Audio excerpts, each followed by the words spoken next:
Congress party కండువా కప్పుకొని BRS party అభ్యర్థికి మద్దతు తెలిపిన నాయకులకు ప్రజలే బుద్ధి చెప్తారని బత్తిని శ్రీనివాస్ అన్నారు. ఈ మేరకు పెద్దపల్లి జిల్లా కేంద్రంలోని 8 ఇంక్లైన్ కాలనీలోని ప్రెస్ భవన్ లో ఏర్పాటు చేసిన మీడియా సమావేశంలో మాట్లాడుతూ ఈ నెల 11వ తేదీన జరిగిన రామగుండ మున్సిపల్ కార్పొరేషన్ ఎన్నికల్లో తన భార్యకు పోటీ చేసే అవకాశాన్ని కల్పించిన ఎంపీ దుద్దిల శ్రీధర్ బాబుకు ఎమ్మెల్యే రాజ్ ఠాకూర్ మకాన్ సింగ్ కు కృతజ్ఞతలు తెలిపారు. నమస్కారాలు.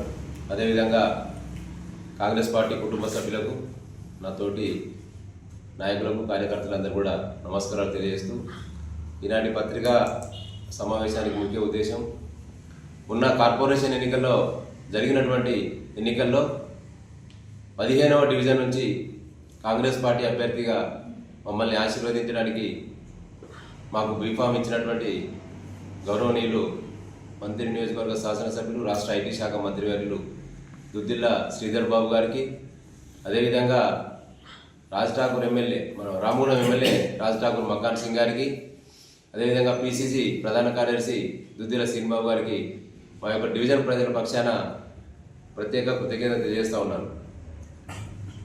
మొన్న జరిగిన ఎన్నికల్లో ప్రజలు మాకు ఓటేసి ఆశీర్వదించిన ప్రతి ఒక్కరికి కూడా పేరు పేరున వాళ్ళకు కృతజ్ఞతలు తెలియజేస్తూ ఉన్నాను. భవిష్యత్తులో కూడా మేము ఈ డివిజన్ అభివృద్ధి కోసం ఇదే విధంగా కంకణబద్ధమై కట్టుబడి ముందుకు సాగుతామని తెలియజేస్తూ ఉన్నాము.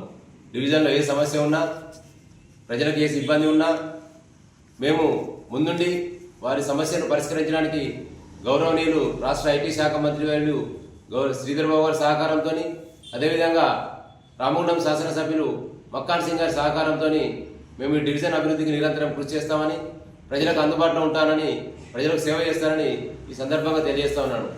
అంతేకాదు, ప్రజలు మమ్మల్ని గెలిపించాలని చూసిన, నైతికంగా మేము గెలిచినప్పటికీ ప్రజలు మమ్మల్ని గెలిపించాలని చూసినప్పటికీ కొంతమంది దొంగలు, కాంగ్రెస్ పార్టీ పేరు చెప్పుకొని తిరిగినటువంటి దొంగలు ఇలా మా ఓటమి గల ప్రధాన కారకులుగా మేము గుర్తించడం జరిగింది. కాంగ్రెస్ పార్టీ పేరు చెప్పుకొని, శ్రీధర్ బాబు గారి పేరు చెప్పుకొని బయట చెలామణి అవుతూ కాంగ్రెస్ పార్టీ బీఫామ్ ఇచ్చిన అభ్యర్థికి కాకుండా బీఆర్ఎస్ పార్టీ అభ్యర్థికి వాళ్ళు బహిరంగంగా వాళ్ళు ప్రచారం నిర్వహించడం జరిగింది.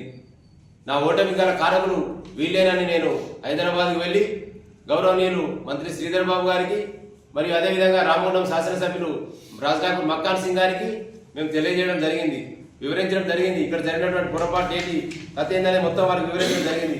వారు కూడా సానుకూలంగానే స్పందించినారు. ఖచ్చితంగా ఎవరైతే పార్టీకి ద్రోహం చేసినారో, ఖచ్చితంగా ఎవరైతే పార్టీకి లైన్ దాటి పనిచేసినారో వాళ్ళందరి మీద కూడా మేము చర్యలు తీసుకున్నామని తెలియజేయడం జరిగింది. అంతేకాదు, కార్యకర్తలకు అండగా మేము ఎప్పుడు ఉంటాము, మీరు ఎవరు పడకండి, మేము అండగా మీకు ఉంటాము అని వారు ధైర్యం చెప్పి మమ్మల్ని ఆశీర్వదించి పంపించడం జరిగింది. మేము కోరుకునేది ఒకటే, ఈ డివిజన్ అభివృద్ధి మా ధ్యేయం తప్ప ఇంకొకటి ఏమి లేదు. కంకణం కట్టుకొని మమ్మల్ని ఓడగొట్టినటువంటి నాయకులందరికీ ఒకటే చెప్తా ఉన్నాను, గెలిచిన నాయకులు కూడా ఒకటే చెప్తా ఉన్నాను, మీరు గెలిచింది డివిజన్ అభివృద్ధి చేస్తారని గెలిపించినారు మిమ్మల్ని. ఈ డివిజన్ అభివృద్ధి మీద మీరు దృష్టి పెట్టాలి తప్ప బెదిరింపులకు పాల్పడి చంపుదామని బెదిరించడం